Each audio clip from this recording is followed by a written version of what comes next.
খাওয়ার পর অনেক আফসোস হচ্ছিল, কিন্তু এখন মনে হচ্ছে যে এত ভালো রান্না করতে পারে তার হাতে দু চারটা থাপ্পড় খেলে কোনো অসুবিধা নেই। তুমি কি আমাকে এখন মিস করো? মিস করি তোরে ঘাড়ানোর জন্য মিস করি। সেই দিন তোকে ঠিক মতন ঘাড়াইতে পারি নাই যে। কি বলতেছো এগুলা? কি বলতেছি? তুই আসছিস কেন আমার বাসায়? কে বলছে তোকে আসতে? তোমার হাজবেন্ডই তো আমাকে আসতে বললো। ও আমার হাজবেন্ড আসতে বলছে দেখে নাচতে নাচতে চলে আসবি? তোর কোনো কমন সেন্স নাই?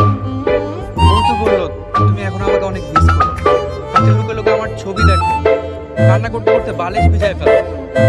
আমি তো তাই ভাবলাম যে একটু তোমার সাথে দেখা করি, তোমাকে একটু সান্ত্বনা দিই। তুই মিস কর, আমি ছুটাইতেছি, বটি নিয়ে আসতেছি, দাঁড়া। এই মালা, বটিটা দে তো। তোরে কাইটা কুচি কুচি কইরা তোকে সারা জীবনের জন্য আমি মিস করব। মালা, বটিটা দে। মাছের মাথা খাবি?